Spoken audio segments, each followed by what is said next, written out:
Joseph Ayo Babalola priait comme un homme possédé par le ciel. Il ne demandait pas des choses à Dieu, il enfantait les desseins de Dieu dans la douleur et la prière. Un ancien de la CIC. L'Afrique, dans les années 1930, n'était pas une terre neutre.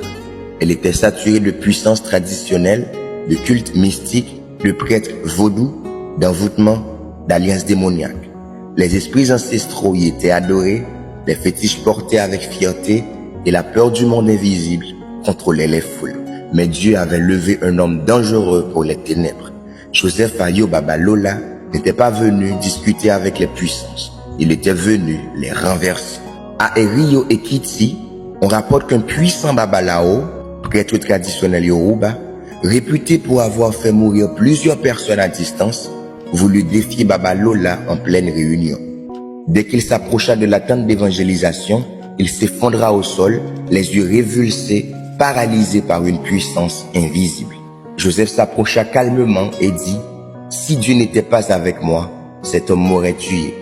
Mais parce qu'il vit en moi, cet homme ne se relèvera plus tant qu'il ne renoncera à ses idoles. » Le sorcier cria publiquement sa repentance et livra tous ses fétiches. Il les brûla devant la foule.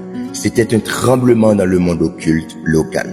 Dans de nombreux villages, on demandait à Babalola de venir sanctifier les lieux infestés. Il allait dans les temples vaudous, dans les bosquets sacrés, dans les grottes des esprits. Il n'allait jamais avec des amulettes, ni de l'huile, ni de l'encens, seulement avec une Bible et sa voix.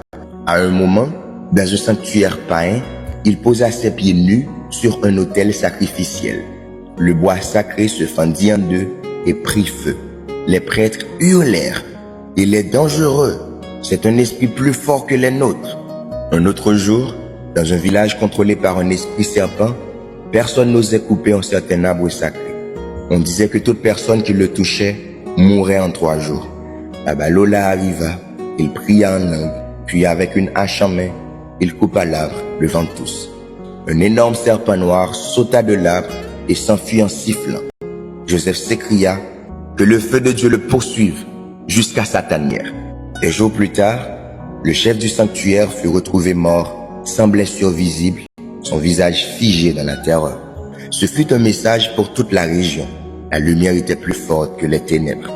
Babalola expliquait que les confrontations n'étaient pas juste physiques. Les sorciers m'attaquent la nuit, ils viennent dans mes rêves, ils essayent d'éteindre la flamme. Mais je veille, je prie, jusqu'à ce que leurs flèches brûlent. Des nuits entières, ils se battaient sans sommeil. Il avait des visions de principautés, d'autels sataniques, de rituels secrets. Par la prière, il renversait ces systèmes.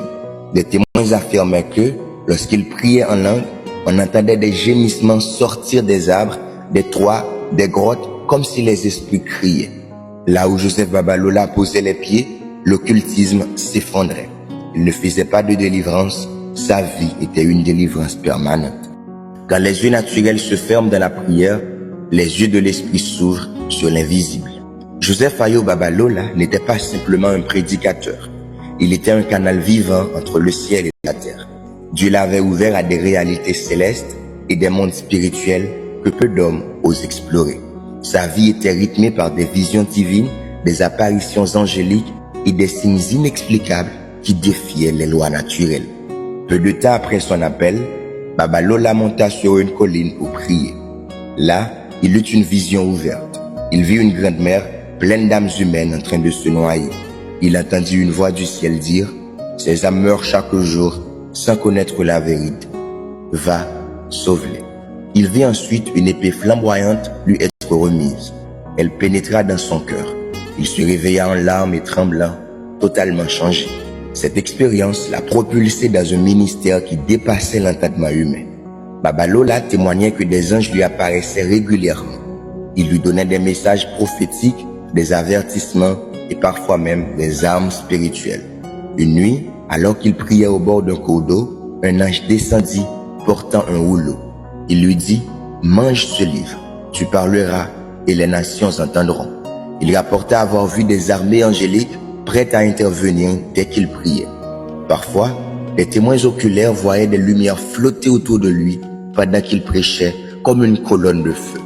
Sa vie était accompagnée de manifestations surnaturelles constantes. Des tremblements de terre localisés dans des villages lorsqu'il priait pour détruire des hôtels maléfiques, des pluies miraculeuses après des sécheresses extrêmes invoquées par une simple prière, des colonnes de feu visibles la nuit sur ces montagnes de prière, des objets physiquement déplacés ou détruits par la puissance spirituelle. Une fois, en pleine croisade, une lumière blanche intense descendit sur lui. La foule fut projetée au sol et plusieurs personnes possédées furent instantanément délivrées sans qu'il ait levé la main. Joseph Ayo Babalola prophétisa la naissance de mouvements évangéliques et pentecôtistes au Nigeria, ce qui s'est accompli. La division des églises par l'orgueil et la recherche de l'argent, une vague de réveil mondial précédant le retour de Christ, et surtout la destruction de nombreux faux autels religieux si le peuple ne revenait pas à la sainteté. Il déclara, un jour, des hommes parleront de puissance, mais n'en auront aucune. Ils porteront des croix, mais auront perdu l'esprit. Préparez-vous, car l'époux vient. La vie de Babalola n'était pas normale. C'était un mystère ambulant. Il vivait comme Élie, priait comme Ézéchiel et prophétisait comme Jean, un ancien intercesseur de la CIC. Dieu ne cherche pas des stars, mais des cœurs brûlants. Il ne récompense pas la renommée, mais la consécration. Le ministère de Joseph Ayo Babalola n'était pas fondé sur des slogans. Il ne vendait pas des promesses de prospérité, il prêchait un évangile de feu, de croix, de renoncement et surtout de sainteté radicale. Là où beaucoup édulcoraient le message pour gagner des foules, lui purifiait les foules avec la parole.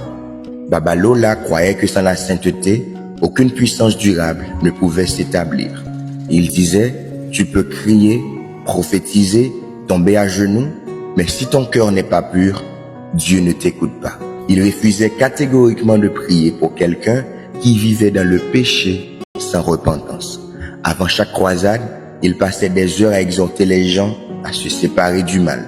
Fornication, mensonge, adultère, fétichisme, querelle, ivrognerie, rien n'échappait à son marteau spirituel. Ne touche pas à l'huile sainte si tes mains sont sales, car elle deviendra poison pour toi. Il prêchait une foi intransigeante, violente, sans filet de sécurité. Il ne consultait jamais de médecin, il ne prenait aucun médicament. Il croyait que la puissance de guérison de Dieu surpassait tout. Une fois, il pria pour un homme dont les os étaient brisés en plusieurs morceaux. Il déclara simplement, « Ce corps n'est pas fini, Dieu n'a pas encore parlé. » Et les os se remirent en place devant des témoins oculaires. Il ne priait pas de manière conditionnelle. « Seigneur, si tu veux bien. » Non, il proclamait, « Seigneur, tu as dit, et tu n'es pas un homme pour mentir. » Sa vie était un sacrifice vivant. Il ne possédait rien, pas de maison, pas de voiture, pas de richesse personnelle. Il voyageait à pied, dormait souvent à même le sol, mangeait à peine. Sa journée commençait à 3 heures du matin.